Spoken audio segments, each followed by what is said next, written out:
ചെയ്യാനായിട്ടുള്ള ഒരു വേ തിരഞ്ഞെടുത്താൽ അത് എളുപ്പമാണ്. ഫുട്ബോൾ കൈകൊണ്ടും ഇടാം അല്ലേ, പിന്നെ ബാസ്കറ്റ് ബോൾ ഇങ്ങനെ ചെയ്യാം, ഇങ്ങനെ ഓരോന്നും ചെയ്യാം.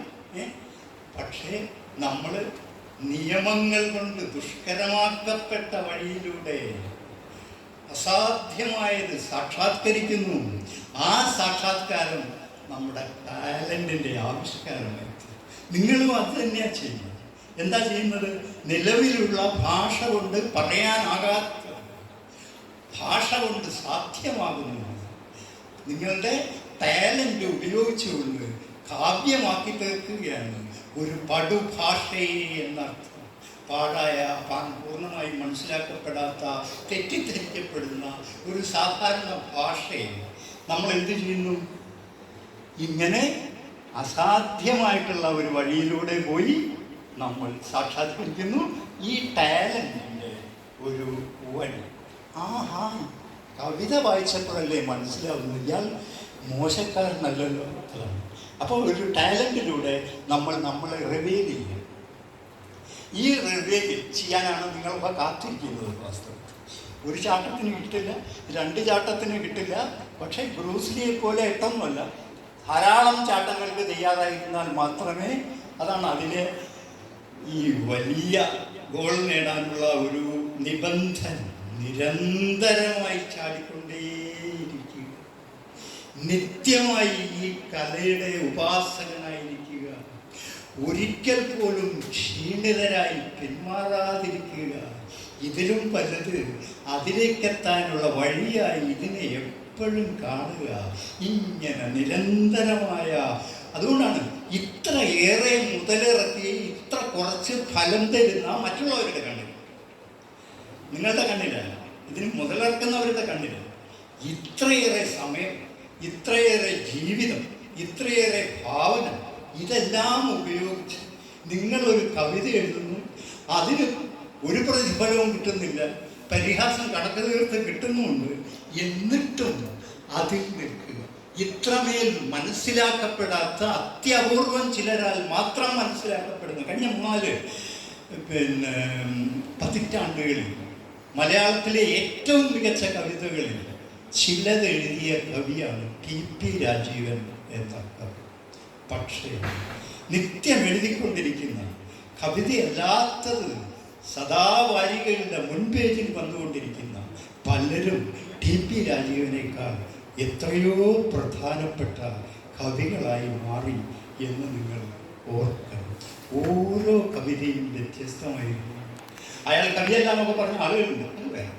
എന്നാൽ ഇങ്ങനെ, ഞാൻ പറയുന്നത് TP രാജീവനെ കുറിച്ചല്ല, ഇങ്ങനെ ഒരാളെ, കവിത എഴുതുന്ന ഒരാളെ അവഗണിക്കുകയും പോപ്പുലറായി തീർന്നവയെ ആഘോഷിക്കുകയും ചെയ്യുന്ന ഒരു ലോകത്തിൽ ഒട്ടും പോപ്പുലറല്ലാത്ത ഒരു കവിതയുമായി പോരാടാൻ ഇറങ്ങിയിരിക്കുകയാണ് നിങ്ങൾ. അപ്പോൾ ജയിച്ചേക്കാം. ഒരു രാജീവൻ്റെ ഒരു കവിത ഓർത്താൽ,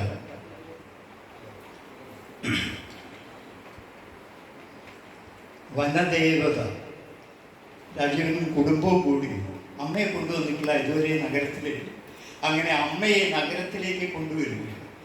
അമ്മയെ നഗരത്തിലേക്ക് കൊണ്ടുവരാൻ വേണ്ടി അയാൾ ലോറിയുമായിട്ട് വീട്ടു സാധനങ്ങളൊക്കെ എടുക്കണ്ടേ, എന്നാലേ അമ്മ വരും. അമ്മ എടുക്കണം, ചെമ്പുപാത്രങ്ങൾ എടുക്കണം, അമ്മയോട് ചേർന്നുള്ളതെല്ലാം എടുക്കണം.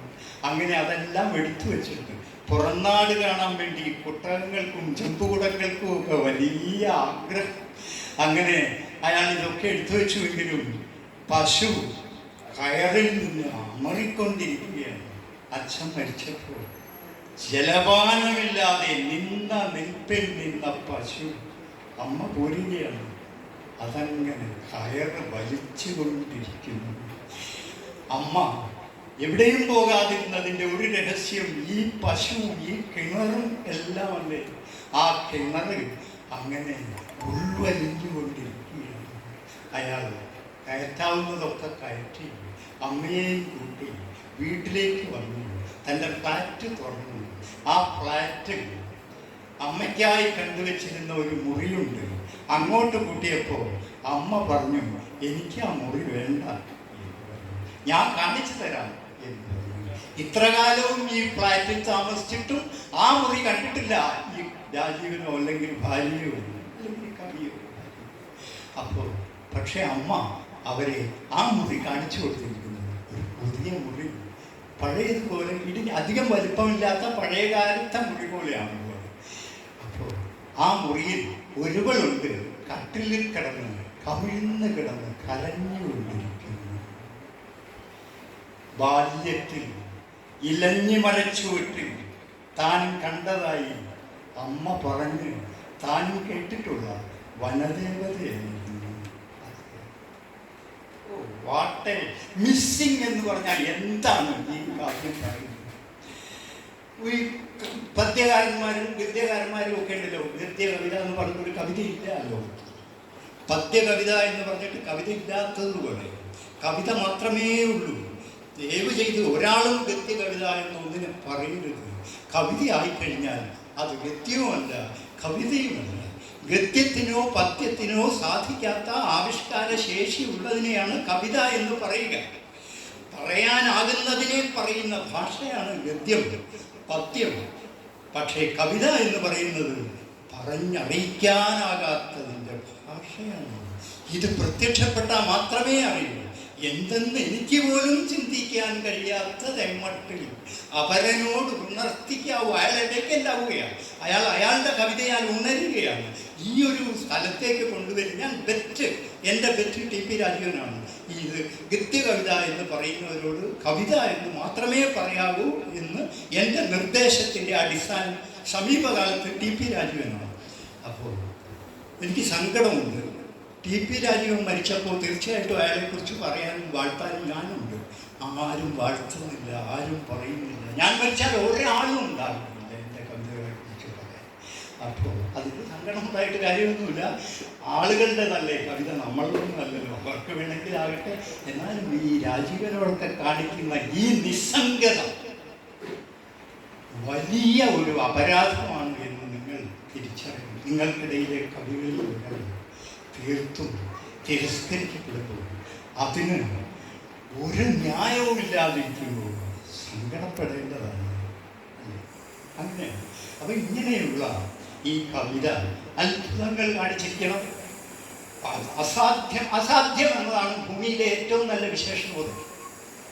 അസാധ്യ ഭംഗി കേട്ടോ എന്ന് പറയുന്നത് പോലെ സൗന്ദര്യത്തെക്കുറിച്ച് എന്താ നമ്മൾ പറയുക?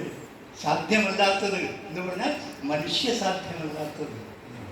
എല്ലാ മഹത്തായ കൃതികളും മനുഷ്യ സാധ്യമല്ലാത്തത്. ഈ ഭഗവത്ഗീത രണ്ടാമത് പറ്റുമോ എന്ന് ഈ അനുഗീതയിൽ ചോദിക്കുന്നു. അപ്പോൾ കൃഷ്ണനോട് സാധ്യമല്ല എന്ന്. കാരണം എന്താ? അത് ആ സന്ദർഭത്തിൽ ഇരുവരും ഇങ്ങനെ എതിരായി നിൽക്കുന്ന മിത്രങ്ങളും ശത്രുക്കളും ശത്രുക്കളല്ലാത്തവരും ഇങ്ങനെ മധ്യേ ഇങ്ങനെ നിൽക്കുന്ന സമയത്ത് ഒരാളിലുണ്ടാകുന്ന ഉജ്ജ്വലമായ ഒരു ജ്ഞാനത്തിൻ്റെ ആവിഷ്കാരമാണ് ഭഗവത്ഗീത എന്ന് പറയുന്നത്. അപ്പോൾ ഇത് തന്നെയാണ്. ഇപ്പം ഖുർആനെക്കുറിച്ച് ഒരു വാക്യം നിങ്ങൾക്കറിയാം. ആ വാക്യം എന്താണ്? ഒരു വിശ്വാസമാണ്. മുഹമ്മദ് നിരക്ഷരനായിരുന്നു ആ വിശ്വാസം. നമ്മൾ മിത്തുകളെ എത്രമേൽ തെറ്റിദ്ധരിക്കപ്പെടുന്ന ആളുകളാണ് എന്ന് നിങ്ങൾ